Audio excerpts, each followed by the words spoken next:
Flags. Every country has one, as well as most regions. They come in different shapes, sizes, and colors. Many feature different symbols that carry deep meaning to the region's people. This is so that everybody in the world can easily recognize which land is being represented and what that land represents.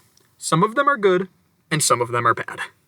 I'll be talking about some of those, and I should know what I'm talking about because I went through scores of different flags for you people.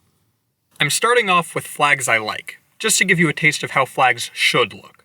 First is the flag of the Brussels capital region in Belgium. A very simple design with a pretty, stylized iris in the shape of a heart in the center. This flag was adopted in 2015 to match the current logo of Brussels. Up next is the flag of the Chuvash Republic in Russia, which kind of reminds me of the flag of New Mexico, but with more pizzazz. The symbol in the middle represents the Tree of Life, surrounded by 3 suns. Because they live in Star Wars, I guess? Or Land of the Lost, but that's an obscure reference. Third is the flag of the Donetsk Oblast in the Ukraine, which features a rising sun over the not yet illuminated Black Sea, or at least according to Wikipedia. This is definitely my favorite of the trio. What can I say? I have a weak spot for that reflection. Okay, so I have to admit, most of my least favorite flags aren't the plain ones with the seals on them.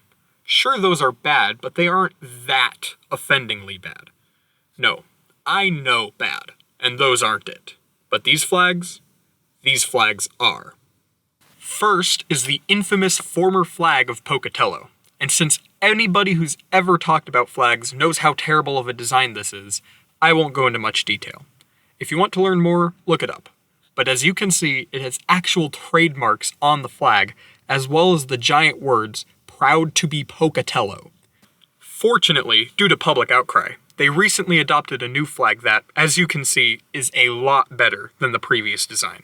But it makes you wonder who even thought that was a good idea in the first place. Here's a flag that will make you puke. Coquimbo chili. And let me tell you, that gradient actually makes me glad that I will never see anything more disgusting in my entire life. And the designer must have thought that it was a great idea because he included it in 3 different places. Not to mention the weird shapes added to make a cutout star. Just don't, please. So these flags have been pretty bad so far, right? Just to remind you, this is what a good flag looks like. But this next flag, oh, let me tell you, nothing, and I mean no thing, can prepare you for what I am about to show you. This is the flag of Nantao County, Taiwan. Doesn't look that bad, right? Sure, it's got some text on the bottom there, but that's in a lot of flags, so what's the big deal? Well, just take a little closer look. Do you see that? That is texture.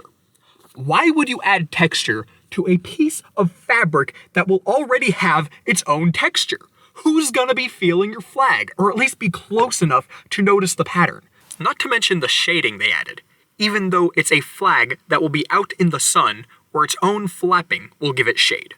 So yes, this is the worst flag I have ever seen, hands down.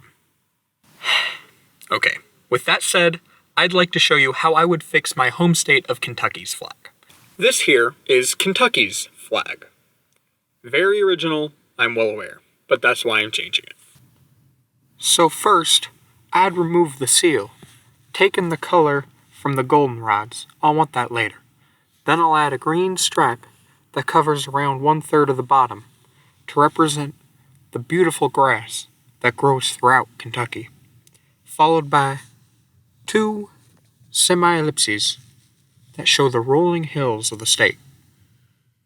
And in those hills are black diamonds, happy little black diamonds which depict the bountiful supply of coal, 2 specifically for either the 2 regions of Kentucky known for their coal mines, or the largest cities, Louisville and Lexington. Lastly, I'd take the gold from the goldenrod and make a nice golden sun right in the center for hope of a bright future for Kentucky. And that's it. Now was that really hard?